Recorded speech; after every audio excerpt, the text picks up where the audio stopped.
Assalamu alaikum, everyone. Welcome to our live session today. Today we will be discussing verbs.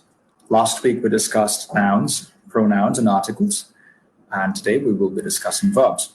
Now, verbs, before we start, I would like all of you to know that verbs is the most important chapter among all the chapters in parts of speech. And verbs is just imperative and completely unavoidable when you want to learn English grammar, right? Okay, so we will not be wasting any further time, and we will be heading straight forward to what we have today. So, what are verbs? Verbs tell us what the subject of a sentence or a clause is doing or being. Grammatically, verbs must agree with their subject's person, number, gender, tense, aspect, mood, or voice. A verb is at the core of a sentence. A verb cannot be avoided at all when we want to form a complete sentence. A verb itself can form a complete sentence. Consider the following examples: run, believe, right? So just as we can see here, verbs are those words that basically tell us what the subject in a sentence is doing or in which state the subject is in, right? Yeah. And verbs itself or themselves, verbs themselves, or a verb itself can actually constitute a complete sentence, like in the examples, just like the examples. Run, when you say run, followed by an exclamation mark, this very verb itself constitutes a full sentence. Run, asking someone to run, and then to say believe, with an exclamation point at the end, urging someone strongly to believe in something, right? Okay. Now moving forward to the next slide. So how many types of verbs are there? Today we will be discussing some 8 types of verbs, although, we've been through this before, but however, it's important that we once again revise all these types of verbs.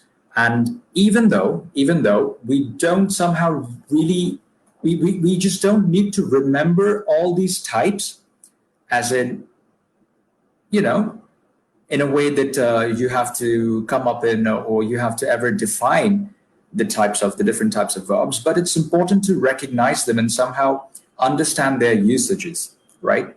Once you understand how each of these types is used, your English will become much improved. Okay? All right. So let's see how many types of verbs we have here. We may say that there are 8 types or categories of verbs. The first one being action or dynamic verbs. The second, non-action or state or stative verbs. The third, main verbs. Number 4, helping or auxiliary verbs. Then we have regular verbs, irregular verbs, transitive verbs, and intransitive verbs. So we'll start with action and non-action verbs. The first 2 categories, action and non-action verbs. Let's see what we have here, action and non-action verbs. Okay, so action verbs indicate an action or occurrence. Action verbs indicate an action or occurrence. Examples: David walked all the way to his office. David walked all the way to his office. The managing director spoke to all the staff members at the convention. The managing director spoke to all the staff members at the convention. As you can see here in these examples, the verbs are underlined, such as David walked all the way to his office. Here, the verb is the word walked, and walked is underlined. So here in this case, the subject, which is David, has done something or did something. What did he do? Well, he walked all the way to his office, right? So he took an action. So for this reason, the verb walked or the verb walk is an action verb because it denotes or indicates an action, right? Similarly, the verb spoke is the past form of the verb speak. So when you speak to someone or when you speak with someone, what are you doing basically? You're actually taking an action, right? Therefore, the verb speak or the past tense of it, spoke, is an action verb because you're taking an action. That's a form of an action, right? It's a form of action. So The managing director spoke to all the staff members at the convention. Okay. Now, on the other hand, there are some non-action verbs as well. Verbs that basically do not denote any form of action, but rather tell you, describe a subject's state of being. Describes a subject's state of being, right? So on the other hand, non-action verbs indicate states of being, sense, emotion, possession, desire, or opinion. These non-action verbs, otherwise known as stative verbs or state verbs, they discuss or they denote, they indicate, they tell you about a subject's state of being or a subject's sense, or talks about or describes a subject's emotion or a subject's possession, or a subject's desire, or a subject's opinion. Now, let's take a look at the examples over here. I am a very patient person. I am a very patient person. The child felt warm in her mother's lap. The child felt warm in her mother's lap. He loves his wife so passionately. My uncle owns a Mercedes-Benz. My uncle owns a Mercedes-Benz. Now try to follow and notice that in each of these examples, the verb, right, does not tell you about any action the subject may have taken, right? The subject, in each case, has not taken any action, but rather these verbs tell you, or they discuss, or they indicate certain states of being or senses, emotions, possessions, desires, or opinions, right? None of these verbs are action verbs. Such as, for example, when you say, I am a very patient person. So by the choice of your verb am, you're not denoting toward any action, right? Because you have not taken any action by being something. You're just being something. So what are you? You are a patient person. I am a patient person, right? So am in this case is a stative verb or a non-action verb or a state verb, something that describes how you are, what your state is, and which state you belong to, right? Or in which state you are, right? Okay, the child felt. Now, feeling is, of course, sense. Feeling is some kind of sense, right? So the child felt warm in her mother's lap. He loves his wife so passionately. Here, the word love is connected with the sense of emotion, right? So therefore, love is an emotion. So he loves his wife so passionately. Here as well, the word love is not an action. So this is not an action verb. Rather, it is a stative verb or a non-action verb or a state verb. It describes someone's emotion towards someone else. So he loves his wife so passionately. All right, take a look at the fourth example. We have my uncle owns a Mercedes-Benz. My uncle owns a Mercedes-Benz. Here the verb own or owns tells you about possession, about possessing something, right? So when you want to describe possession, you don't generally go for, or you don't pick an action verb to describe so. You rather choose a stative verb or a non-action verb that describes possession specifically. So you say, my uncle owns a Mercedes-Benz, or my uncle owns a house, my father owns this, or my mother owns that, or I own this, or you own that. So the verb own is a non-action verb and not an action verb because it's not telling you about any action that you may have taken. Rather, it tells you about, it talks about something that you possess. It describes or defines possession. Okay, I hope I'm clear. Moving forward to the next slide. All right, what do we have here? Now we're going to talk about main verbs and helping verbs. What are main verbs and what are helping verbs?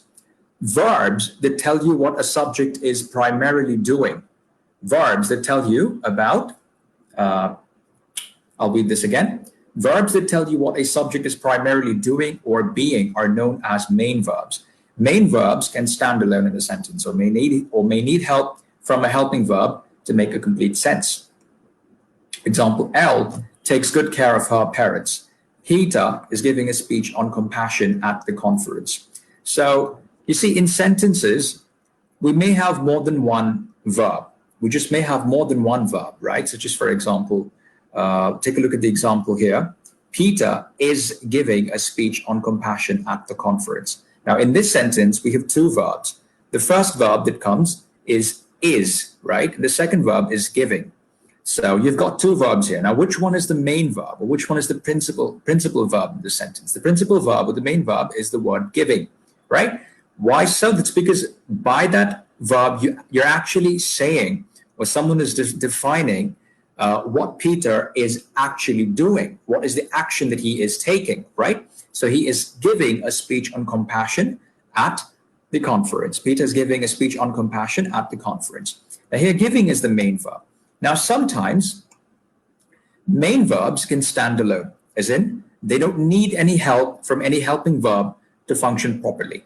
Like in the first example, Elle takes good care of her parents. Here, the verb take, right, takes good care of her parents. Now, in this case, the verb takes can be considered as an action verb because there's some action required in taking care of someone, right? So Elle takes good care of her parents. In this case, the verb takes is an action verb, and at the same time is also a main verb, right? Because there is no other verb, so this is the only verb in the sentence, and it has to be the primary or the principal verb. So this verb has no helping verb helping it.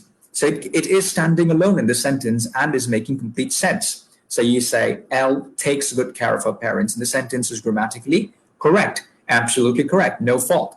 Okay. However, in the second example, you have Peter is giving a speech on compassion at the conference. Now, in this case, you have two verbs. The first is, and the second is giving. Now, if you drop is, you have just giving. Now, if you read it that way, you have Peter giving a speech on compassion at the conference. Peter giving a speech on compassion at the conference. Now, is it correct? It's not. Something is missing, right? So grammatically, it's not correct, and it's not making any sense, or the sentence is not making proper sense as well. So you say Peter is giving a speech in compassion at the conference. Giving, Peter is doing so as you speak of it, as in you want to keep the sentence in the present continuous tense. So you say Peter is giving a speech in compassion at the conference. Now, in this example, the verb giving is unable to stand alone. It cannot stand alone. It needs help from a helping verb to support it to make complete sense, right? So you bring in the verb, the helping verb is, to help the main verb giving to stand and make full sense. So you say, Peter is giving a speech on compassion at the conference. Okay? All right, so we have identified, or we have just learned what main verbs are. Main verbs are the principal or the primary verbs that tell us about, that define the action, or maybe the state of being that a subject may be in, or an action that the subject may be taking. Okay? All right. Now, main verbs can stand alone. They can also, they may stand alone, or they may need help from a helping verb depending on the context. Okay? All right. Now, on the other hand, a helping verb, let's take a look at the second paragraph in this, on this slide. On the other hand, a helping verb helps a main verb function properly in a sentence, especially when a main verb cannot make complete sense on its own. Helping verbs indicate tense, ability, intention, or possibility, right? We've already discussed helping verbs once, but the second paragraph intrigues us to discuss it further. So what we have, on the other hand, a helping verb helps a main verb function properly in a sentence, especially when a main verb cannot make complete sense on its own. Helping verbs indicate tense, they indicate ability, they indicate intention, or they indicate possibility, right? So not only they help the main verb stand and function properly, they in their own right, they in their own right also denote certain things as well. What do they denote? What do they additionally talk about? They give you the timing. They talk about the timing of an action. Such as, for example, if you say Peter is giving, right? That means Peter is doing it right now. Now, if is was changed or was replaced with was, then that would mean Peter was doing something or was giving. So completely changing the timing of the action, telling you that he was doing it, but he's not doing it anymore, which is what the action was a past event, right? Okay. Now let's take a look at the examples over here. I am working hard on the project. I am working hard on the project. Now in this example, as you can see, working is the main verb. Working is the main verb, but it cannot stand alone, right? You cannot just possibly say, I working hard on the project. So you have to bring in the helping verb over here to make full sense. And you say, I am working.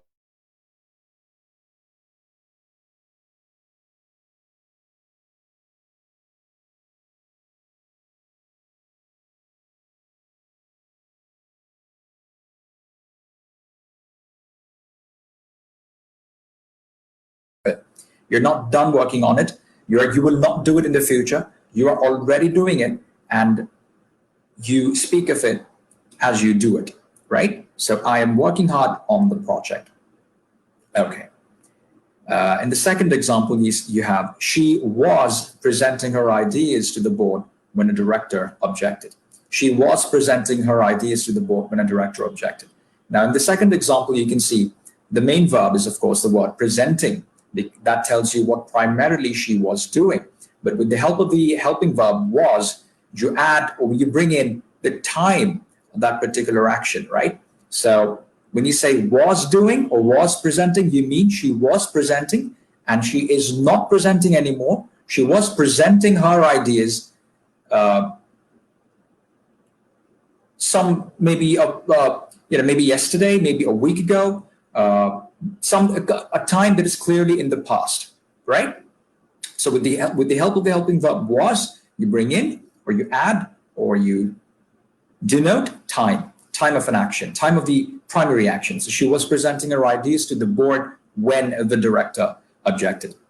Okay, so main verbs can stand alone, but at times they very well do need help from helping verbs. And helping verbs help main verbs to function properly. But besides helping the main verbs function properly, they also bring in some more things to the table. So what do they bring? They talk about, or they indicate tense, they indicate ability, such as, for example, if you say that I'm working hard on the project, so along with the time of the primary action over here, you're also telling about your capability, your ability to work hard, right? So you say, I am working hard on the project. Now your intention, helping verbs also tell us, also indicate intention of the subject or possibility of something. Okay? All right. Moving on to the next slide. Now we have main verbs as linking verbs. Do we know what linking verbs are? If we do, that's good. If we don't, we'll learn just right now. We will learn in a very short time. So we consider a main verb as a linking verb when the main verb is not indicating toward an action taken by its corresponding subject, but indicating toward the state of being of the subject. A linking verb stands alone without the help from any helping verbs. Consider the following examples. I am a learning and development L&D professional. She is an adorable young girl. He is the bravest man I have ever met. Notice in each case, the linking verb is linking the subject to a piece of information concerning its state of being. In simpler words, you can consider a linking verb as an equal to sign. It directly tells you what the subject is or was. Okay? So what are basically linking verbs? What do linking verbs do? Linking verbs directly link their subject to a piece of information that talks about the subject's state of being. I'll repeat it again. A linking verb links a subject to a piece of information that tells about the subject's state of being. Okay? Such as, for example, if I say that I am a learning and development professional, if I say that I am an English language trainer. So what is the linking verb here? The linking verb in this sentence is the word am. So am is directly telling you what I am, as in like, what am I equal to? So I am equal to my profession, or what I am, which is an English language trainer. So I say I am an English language trainer. Similarly, if you praise someone and if you say that she is an adorable young girl, she is an adorable young girl. So here, the subject she is what? The subject she is directly equal to an adorable young girl. So linking verbs can be compared to the equal to sign, right? It directly tells you what a subject is or what the subject was, right? Okay, so for example, if you say he is the bravest man I have ever met, he is the bravest man I have ever met. So here, the linking verb is directly telling you what he is or how you have found him, right? So he is the bravest man I have ever met. So yes, I hope this is clear. If not, please do post your comments or your queries in the comment section, and I'll try my best to get back to each of your queries. Okay. Regular and irregular verbs. Regular and irregular verbs. A verb has three forms, right? We all know this. A verb has three forms: the present tense form, or the present form, the past form, and the past participle form. And a verb is regular. We can call a verb a regular verb when all three forms of the verb are similar or close. For example, take a look at the verb. Take a look at the example.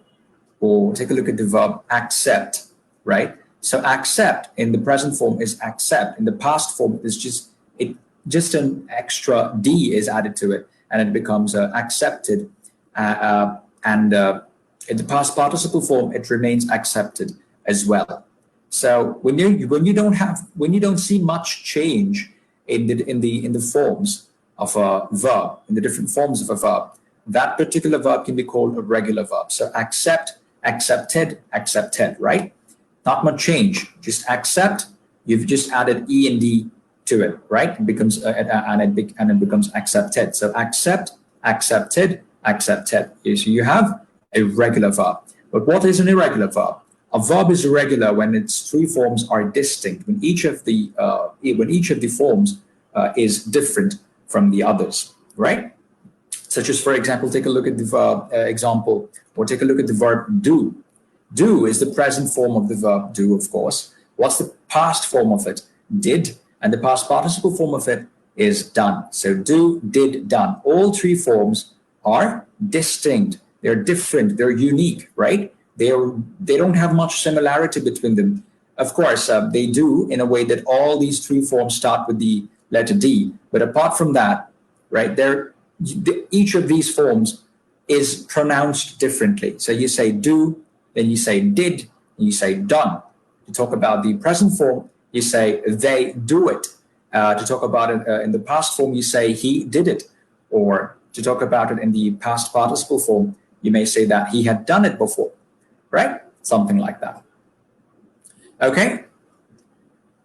All right. Okay, we've got a question over here from Ninja Moni. Am, is, there are auxiliary verbs. How can they approach linking verbs? Okay. Yes, am, is are be verbs, to be honest. They're all stative verbs. They're state verbs, yes.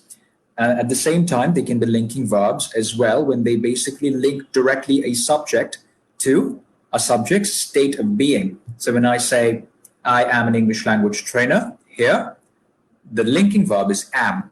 At the same time, for this very sentence, am is not an auxiliary verb or a helping verb, because it is not helping a main verb, because there isn't a main verb in the sentence. The main verb in the sentence is the verb am, right? When I say I am an English language trainer, I've not spoken about, or I've not added any other verb, but just the verb am, right? So when I say I am an English language trainer, the main verb in this sentence is just the verb am. At the same time, this is not an auxiliary verb for this sentence, and this is a linking verb besides being a main verb. Why linking verb? Because the verb is directly linking the subject I with what I is, or linking I to what I is. So what is I? What is I? So I am an English language trainer. So in this case, the verb am is a linking verb and also the main verb. Okay? All right. Salal bin Rana has this question. Can we say that when auxiliary verb working as a main verbs are linking verbs? When auxiliary verbs working as main verbs are linking verbs? Yes, of course. That is the purpose. But you see, you call a verb an auxiliary verb when particularly that verb is helping a main verb to function. Now, if there is no main verb, but just a verb that in another example or in another sentence would be an auxiliary verb, that verb for this purpose would not remain an auxiliary verb any longer. Such as, for example, take an example, say, for example, is, right? Take the example of the verb is. So if I say Peter is giving a speech, Peter is giving a speech on compassion. So for this sentence, is an auxiliary verb because it's helping the main verb giving, right? But I'm not going to talk about what Peter is doing, but I'm rather going to talk about what Peter is. So if I say Peter is a professional speaker, Peter is a professional speaker. If I say Peter is a professional speaker, here there is no other verb, but just the verb is, right? So in this case, is the main verb. It's no longer an auxiliary verb. And what kind of a main verb is it? It's operating as a linking verb, right? Because it's linking the subject Peter to what Peter is. What is Peter? Peter is a professional speaker, right? So Peter is directly equal to a professional speaker. So we say Peter is a professional speaker. So in this case, the verb is not an auxiliary verb, but a linking verb. It's a linking verb. It's the main verb of the sentence, and at the same time, it is a linking verb. Okay? All right. I hope your query is answered. If not, do post your query again in the comment section. All right. Moving forward, we have transitive and intransitive verbs. Transitive and intransitive verbs. Main verbs can be transitive or intransitive. Many of you may know what transitive and intransitive verbs are. Many of you may not. However, we'll see what transitive and intransitive verbs are. A transitive verb is immediately followed by a noun or a noun phrase. This noun or noun phrase receives a direct action from the transitive verb. So just for example, take a look at the examples. Take a look at the first example here. My sister loves cake. The second example, I fed the cat. Now remember this. In most grammar books, it's written that transitive verbs take a direct object, right? Transitive verbs take a direct object. What does that mean? It means that a transitive verb is immediately followed by a noun or a noun phrase. When we use a verb as a transitive verb, then we definitely put an object or a noun phrase right after it, with the exception of any preposition or any adverb or any adjective. We don't put anything else between the two, between the transitive verb and the noun or the noun phrase. There is nothing in between them. So you put a transitive verb and immediately you put a noun or a noun phrase, such as the example, my sister loves cake. So here the transitive verb is loves, and right after the verb loves, we haven't put any preposition, have we? We have not. We've directly put a noun in this case, and this noun is cake. It's a common noun. So there you go. This is a good this is a good example of how transitive verbs are used, or how transitive verbs are written or put. So my sister loves cake. Then the second example, we have I fed the cat. I fed the cat. Here, again, the transitive verb is fed, as in like in the past tense. This is the past form of the verb feed. So I fed the cat. Now, which is the noun here? The noun is, of course, the word cat, and the cat as a whole, it is a noun phrase, right? Okay, so I fed the cat. The cat is a noun phrase, I think. Is I fed the cat. So right after the transitive verb fed, you or we have put a noun phrase here, which is the cat. I fed the cat. Okay. Now, what is an intransitive verb? Understandably, of course, an intransitive verb is the opposite to what transitive verbs are. An intransitive verb is not followed by a noun or a noun phrase. We don't put any noun or noun phrase after an intransitive verb. No noun or noun phrase need receive a direct action from an intransitive verb. Therefore, intransitive verbs can be put at the end of sentences. Generally, we put intransitive verbs at the end of a sentence, such as, for example, take a look at the first example here. The papers disappeared. The papers disappeared. So here the verb, the intransitive verb is the word disappeared. Now, we haven't put any noun or noun phrase right after it, right? Because there is no need. And if we do, then the sentence would be, if we did, the sentence would be grammatically incorrect, because disappear is not a transitive verb. It needs no direct object. It needs no following by any noun or a noun phrase. It must be just put as it is maybe at the end of a sentence. So we say the papers disappeared. Then we say the wind blew, right? However, intransitive verbs may be followed by adverbs or prepositional phrases to say or to describe how an action has taken place, or how that particular action that the verb defines may have taken place, right? Let's read what we have here on this slide. However, we can put adverbs or prepositional phrases after intransitive verbs to describe how something has happened or how something may have happened, such as the wind blew fiercely. Here, the intransitive verb is the word blew, right? So the wind blew fiercely. The word fiercely is an adverb here. It tells you how, in what manner did the wind blow. So how did the wind blow? The wind blew fiercely. Okay, the papers disappeared mysteriously. The papers disappeared mysteriously, right?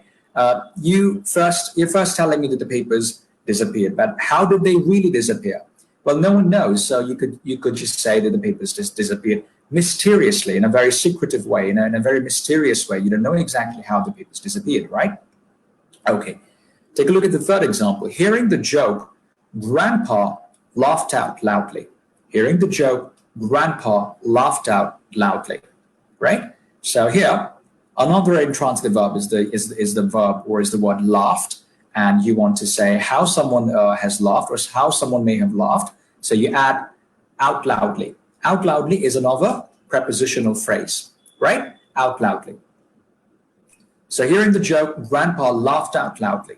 Okay? All right. We have a question here.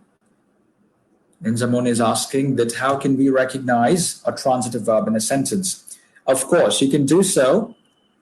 You can do so when you see that a transitive verb or a verb is immediately followed by a noun or a pronoun, right? Or maybe a noun phrase, such as, for example, take a look at the example, my sister loves cake. When you say my sister loves cake, you know that loves, in this case, for this example or for this sentence, the verb loves is a transitive verb. Why? Because right after it, you have put a noun, right, which is cake, and it is immediately put right after the verb. So in this case, the verb loves is a transitive verb. Similarly, I fed the cat. I fed the cat. Here as well, the verb fed is a transitive verb. Why? Because right after it, you are having to put a noun or a noun phrase, right? So basically, when you say a transitive verb, when you speak or when you utter a transitive verb or when you write a transitive verb, the transitive verb needs a direct object following it. A direct object following it that has something to do with the verb. So just for example, if I tell you that please pass me the glass of water, follow this. Please pass me the glass of water. If I say please pass me the glass of water, what do I mean? Which is the transitive verb here? The transitive verb is the word pass. And right after pass, I have put a noun, or in this case, a pronoun, which is me. Pass me the glass of water, right? Or if you didn't want to put me, then you would say pass the glass of water. In this case as well, right after the verb, the transitive verb pass, you're putting the noun phrase, the glass, right? Pass me the glass of water. So the glass of water is a noun phrase. So the glass of water, pass me the glass of water, or pass me the glass of water. Okay? So the verb pass in this case is a transitive verb. Whenever you see a verb immediately followed by an object or a noun or a noun phrase or a pronoun, you know that that verb is a transitive verb, right? And also, there could be no other alternative but to put that verb in that very way. Do you follow? There cannot be any other way but to put that verb in that very way, as in where you have to put the verb and right after it, you're having to put an object, a noun or a noun phrase, or maybe a pronoun. All right? Okay. Salahuddin Rana has another question, but I really haven't understood what you have tried to mean here. All right. You're welcome, Ninza Moni. Now we're done with verbs for the day, but we will have a short recap on the topics that we studied last week, right? We covered nouns, we covered pronouns, and we covered articles, and we'll take a look at them briefly.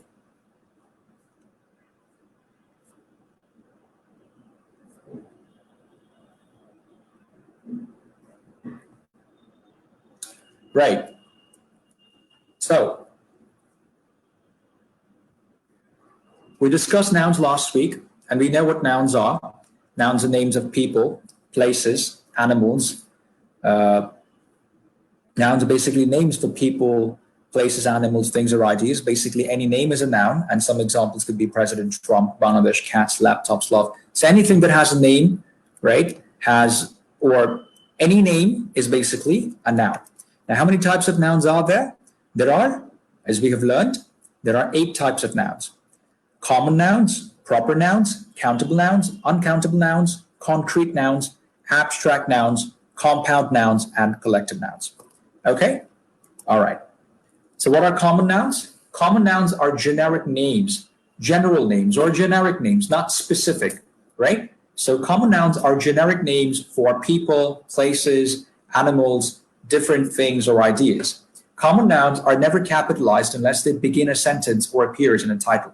Some common examples of common nouns are as follows, such as man, woman, children, mother, father, brother, sister, cousin, friend. These are all common nouns because you're not taking any person's specific name here, right?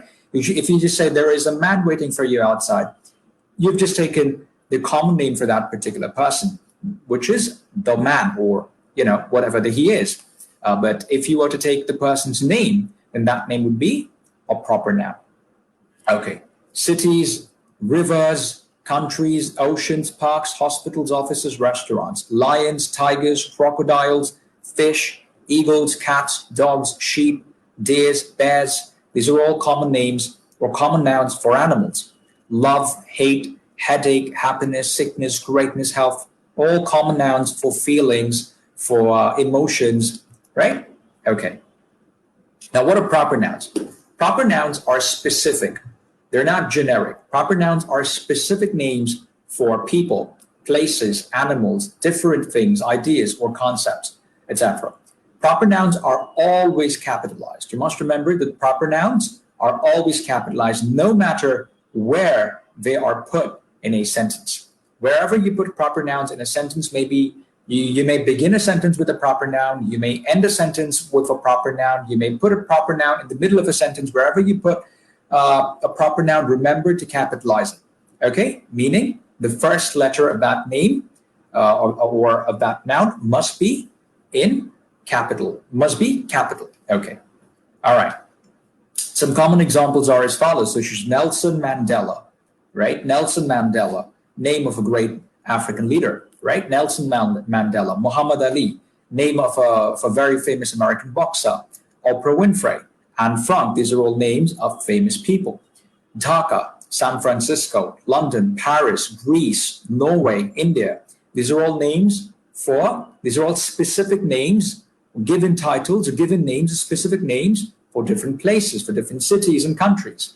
Tom, Jerry, Gunpowder, Cartoon, Borak, Jeremy. These are all names for animals. Tom and Jerry both come from the cartoon show Tom and Jerry. Gunpowder, Cartoon, Borak are names of horses in different literary works. And Jeremy was the name of a pigeon that was allegedly used to transport information during World War I. Okay.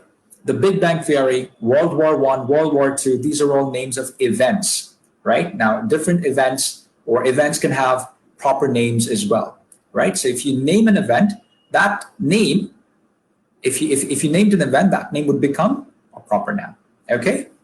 All right. Now, what are countable nouns? Very easy. Countable nouns are those nouns that can be counted easily. Some common examples are men, women, children, grandparents, animals, birds, fish, desks, workstations, concepts, theories, ideas, plans, events, incidents. These are all countable.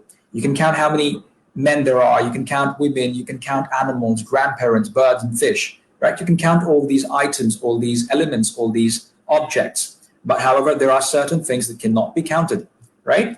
And things that are uncountable are known as or nouns or objects that are uncountable are known as uncountable nouns.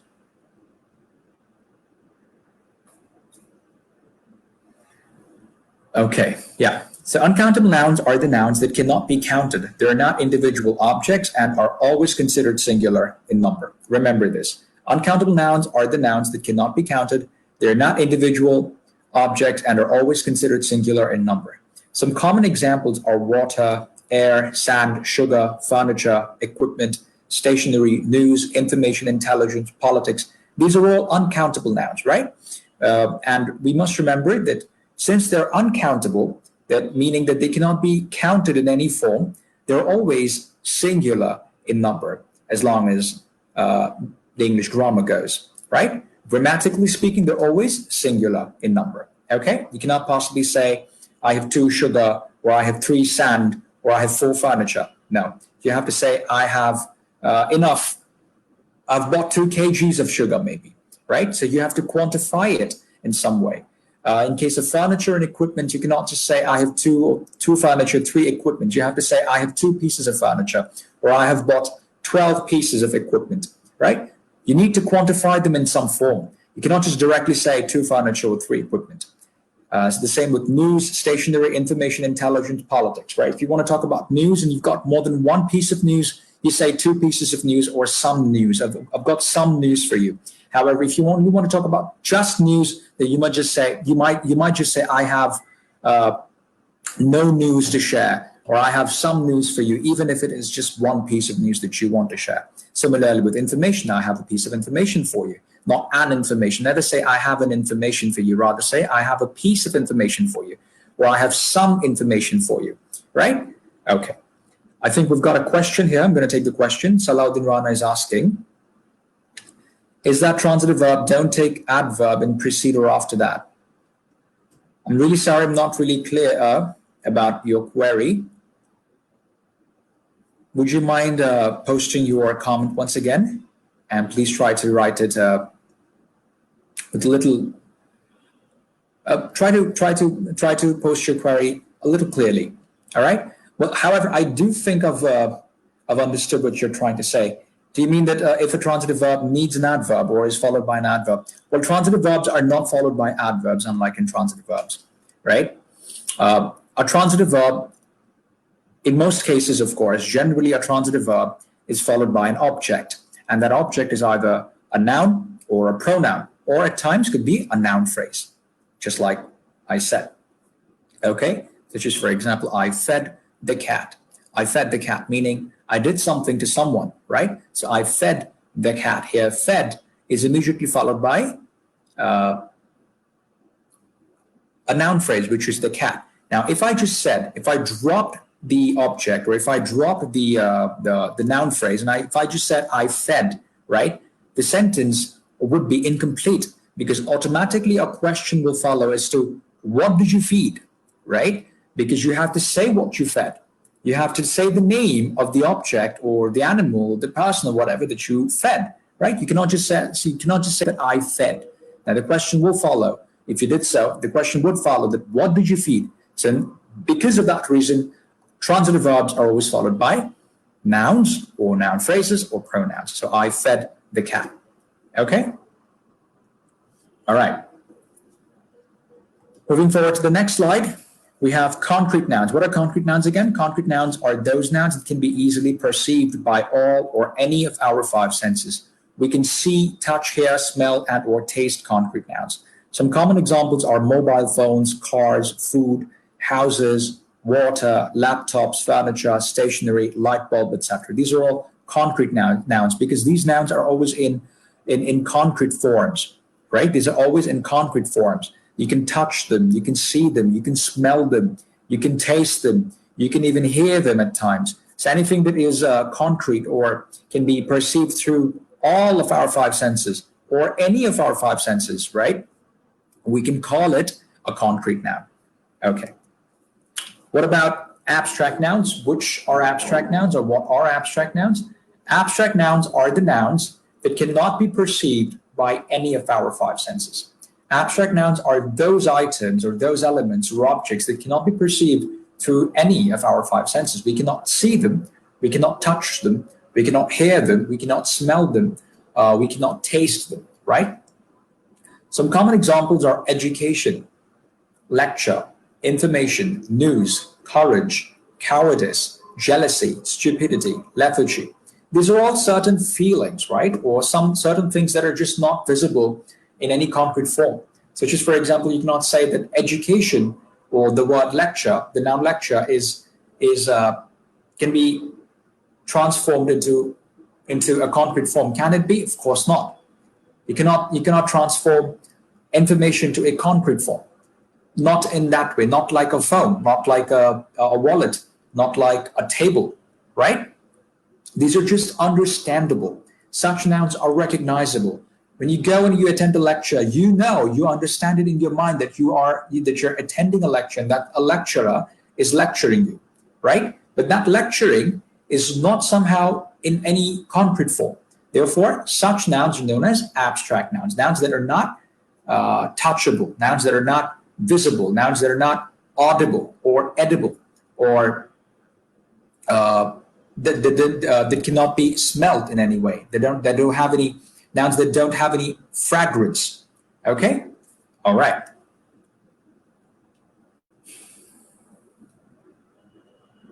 All right, Miraihanuddin has a question.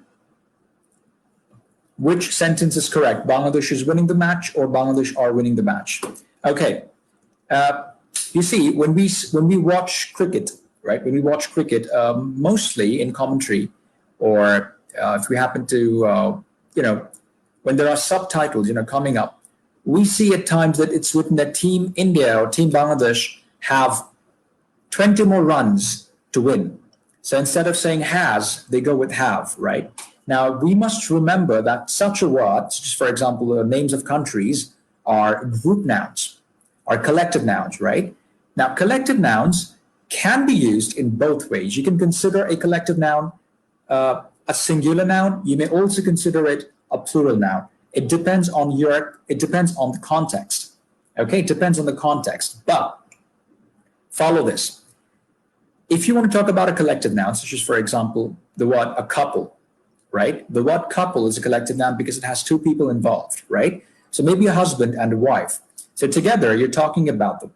Now, whenever the couple is doing something, and they're doing the same thing maybe, or doing something together, and they're both for that thing, you could possibly count them as singular, and you could say the couple loves watching movies, or the couple loves going to the cinema, right? Or the couple has gone out to eat at a restaurant. The couple has gone out to eat at a restaurant. But at times, both the members of the couple, right? Both the members of the couple may do different things and may do different things differently, right?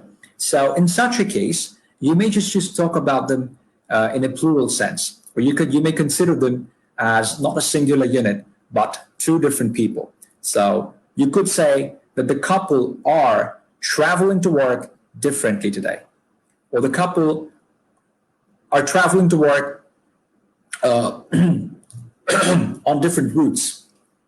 Okay, so when you talk about them, when you talk about a group noun and they're doing the same thing, it's better to go with the singular.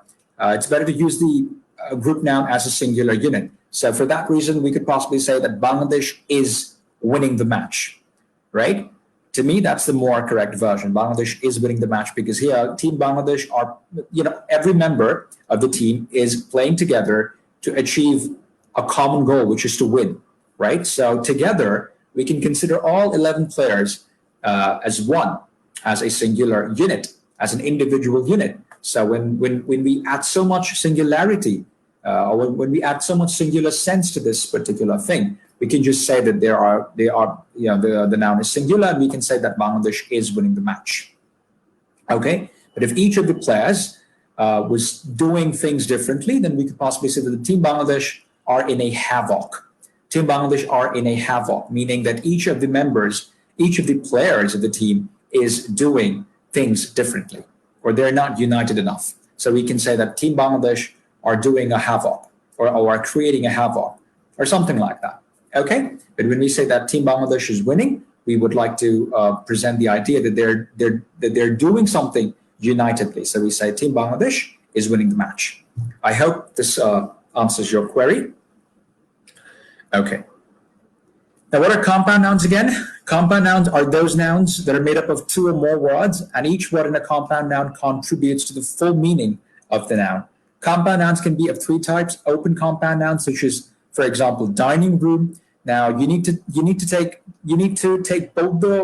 use both the words to make one sense, to make a complete sense of what a room is. So you say dining room. So in this case, the word dining room is a compound noun, but it's an open compound noun because the words are separately written. The words are separately written. They're not together. But however, there's another category of compound nouns known as closed compound nouns, where both the words are taken or written together without any space between them, such as the word notebook, right? Notebook. Please fetch me a notebook so I can note some things in it. So notebook. All right. And then there's the third category of compound nouns, where each of the words or all the words are hyphenated, kept together through hyphenation. So you say son-in-law, father-in-law, daughter-in-law. So such compound nouns are always hyphenated. Okay. Collective nouns, something that I just discussed a little while ago. Collective nouns are the nouns or noun phrases that are used to refer to groups or classes of people or things as individual entities. Some common examples are a flock of birds, a board of directors, a committee, a family, an association, jury, a panel, office staff, a herd of cattle, a wolf pack, a couple, a pile of books, a collection of artifacts, a fleet of ships, etc. These are all known as collective nouns. Okay? All right, Salahuddin Rana has this question that how can I register to take the quiz? I've joined newly. Okay. All right. What you just have to do is you just have to register with the link that we've provided in the caption, right? So go to the link, get yourself registered, and I'll make sure that you receive all the quizzes. Okay? All right. The collective nouns are basically group nouns, and we use them when we need to refer to a group of people who are together for a common purpose. Okay? All right.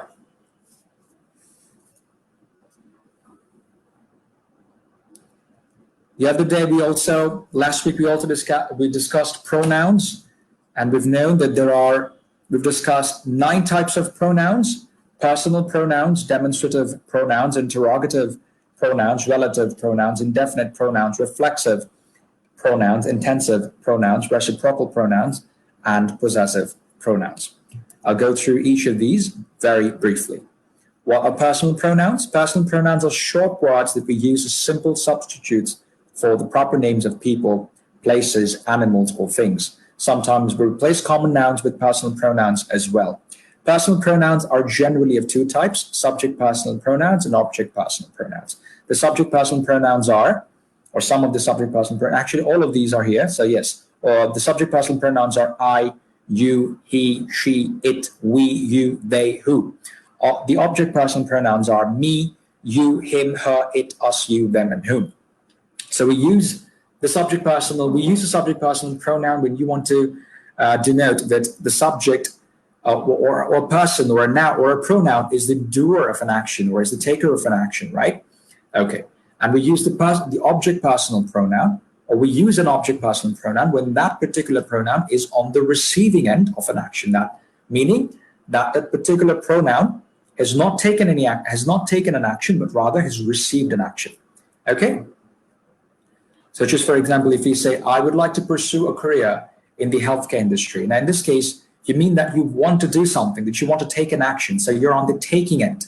You're not on the giving end, but on the taking end, right? Okay. An action would be going from you. Okay.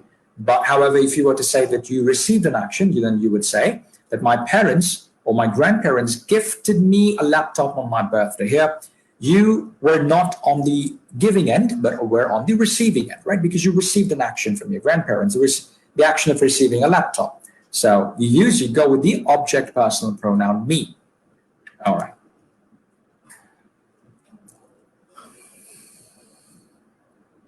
What are demonstrative pronouns? There are 4 demonstrative pronouns: this, that, these, and those. And we use demonstrative pronouns when we want to demonstrate or indicate towards certain things. This is, for example, we use this to indicate towards singular and nearby objects, right?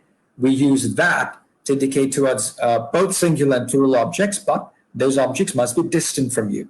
Okay, these we used, these we use to indicate towards objects that are plural, but they're nearby. And those we used to indicate towards objects that are plural, and at the same time, they're distant from us. An image should make this, the difference is clear. Take a look at this image over here. When you say this, you mean something is close to you and that thing is singular. When you mean that, something could be plural, could be singular, but that definitely is distant from you, is far away from you.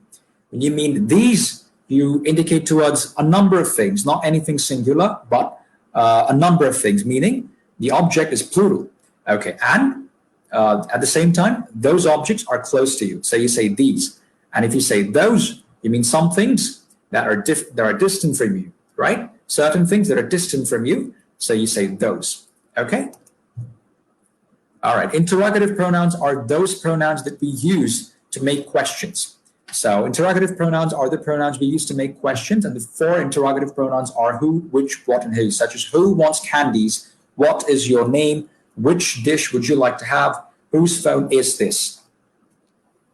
What does a relative pronoun do?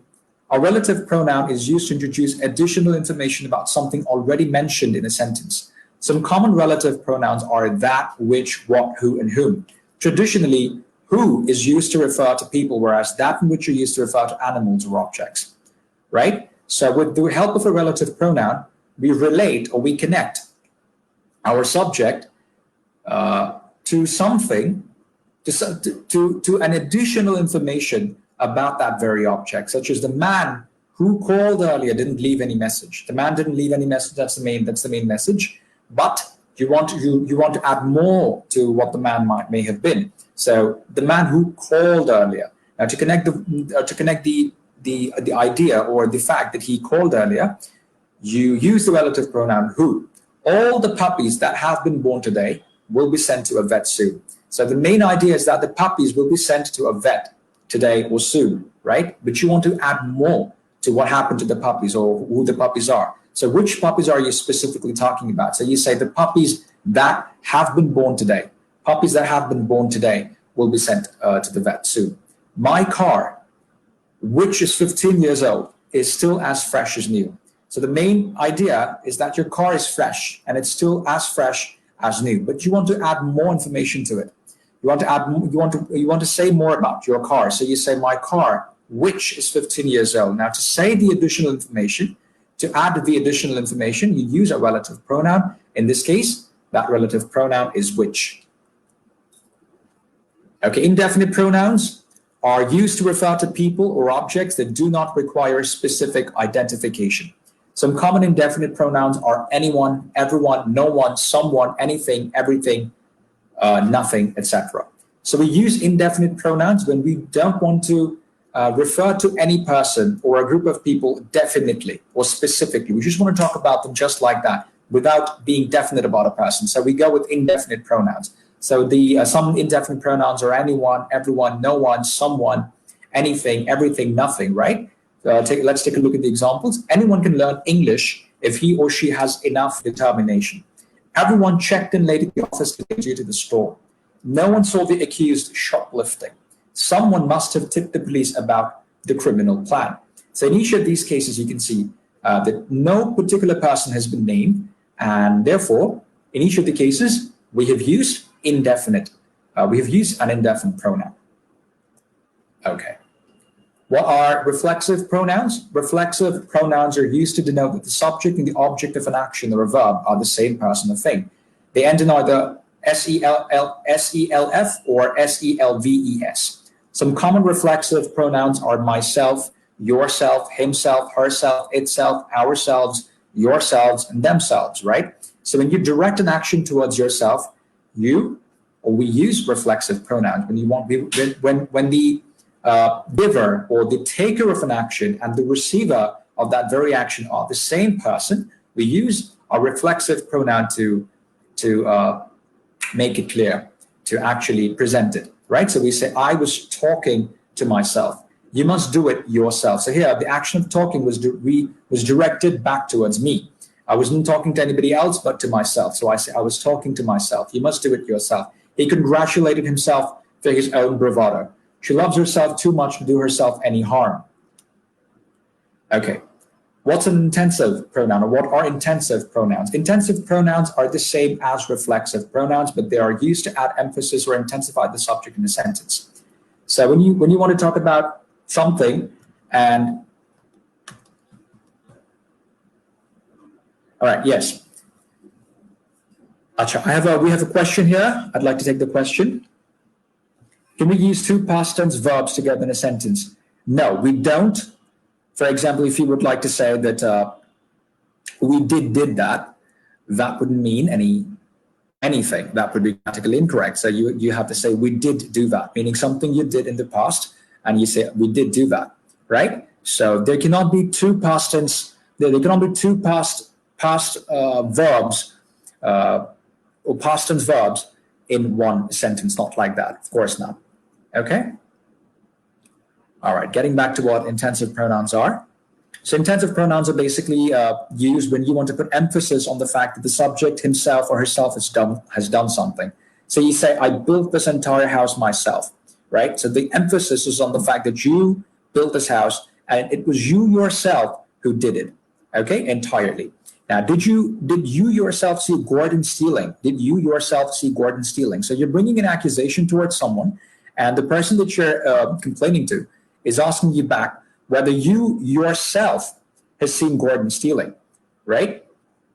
Have seen Gordon stealing. So that's here, there's an emphasis or intensification on the fact or on the pronoun or on the person, asking whether the person himself or herself has seen someone else doing a mischief, okay?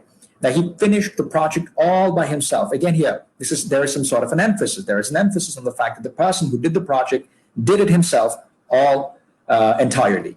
Okay, she does the household chores all by herself. Again, here is an emphasis on the fact that someone does all the household chores, and that someone is the only person who does it and does it entirely. So there is an emphasis on the fact that she does the household chores all by herself. So in these examples, each of the intensive pronouns is used to put emphasis on the subjects. Okay, on the subjects, right? Okay. Finally, we have reciprocal pronouns. Reciprocal pronouns are there are only two reciprocal pronouns, and they are each other and one another. Why do we use reciprocal pronouns? Reciprocal pronouns are used when two or more subjects are acting the same way towards one another. For example, X is talking to Y and Y is talking back to X. So two people are doing the same action and their actions are directed towards each other, right? So to talk of something like that, we use reciprocal pronouns. So we say X and Y are talking to each other. Now, if there are more than two people, then we go with one another and not each other. So we say all the five accused were blaming one another. Maybe all five people are talking, right? And they're talking to not other people, but they're talking to themselves, right? They're talking with themselves. So you can say that they're talking with one another. They're talking with one another. All right. Finally, we have possessive pronouns. And what are possessive pronouns? Possessive pronouns are used to show possession. There are two types of possessive pronouns. The first type being adjective possessive pronouns, and the second type being the absolute possessive pronouns. The adjective possessive pronouns are my, your, his, her, its, our, and their. So when you use an adjective possessive pronoun, what we do is right after an adjective possessive pronoun, we put a noun to show that that particular noun or that object belongs to that particular pronoun, right? Such as, this is my book, right? That is your workstation. It's his car. That is her desk. This is our house. She is their mother. In each of these examples, you can see that the noun belongs to the pronoun right before it. And each of these pronouns is an adjective possessive pronoun. What about absolute possessive pronouns? For absolute possessive pronouns, we don't put a noun right after them, right? We don't put nouns right after them because the noun is mentioned previously. The noun is actually put before we make mention of an absolute possessive pronoun, such as the book is mine. Instead of saying this is my book, you could also say the book is mine. Now, the word mine in this case is an absolute possessive pronoun, saying that something is yours absolutely, right? So this book is mine, that workstation is yours, the car is his, the desk is hers, the house is ours, the business is theirs. Otherwise, you could say this is their business, or this is their house, that is her desk, that is his car, that is your workstation, this is my book. So when you say my, your, his, her, those are adjective possessive pronouns. But when you say mine, yours, his, hers, ours, theirs, these are absolute possessive pronouns. What is an antecedent? When a pronoun replaces a noun, the noun becomes the antecedent of the pronoun. For example, Michael Corleone became the most notorious mob boss in the 1950s. He was more dangerous than his father. Vito Corleone had ever been. Okay, in the example above, Michael Corleone is the antecedent to the pronouns he and his, both of which refer to Michael Corleone, right? Now, antecedents are those nouns that are replaced by their corresponding pronouns. So when a noun is replaced by its corresponding pronoun, that very noun becomes the antecedent to that pronoun. Okay, I hope I'm clear, and that's it for today. All right, we do have a question here. I'm going to take the question. How can we differentiate reflexive and intensive pronouns if we are not recognizing intensifiers? All right, it's pretty easy. You see, when you are redirecting an action towards yourself, and meaning that an action taker and the action receiver, the action giver or the action taker and the action receiver are both the same person, you use the reflexive pronoun, because here the action is reflected back to you or back to the person who has taken the action. So for example, if you say, I was talking to myself. So here the action is talking. Now, who was I talking to? Not to anyone else, but to myself, right? So I say I was talking to myself. So here, the word myself is a reflexive pronoun. Okay, but when I want to put emphasis on the fact that I did something, and I did it all by myself, and that I did not take help from anyone else. So here, there is an emphasis on the fact that I did it, right? So to put that emphasis, I bring in the intensive pronoun myself. So I say I myself did it entirely, or I did this job myself entirely. Okay?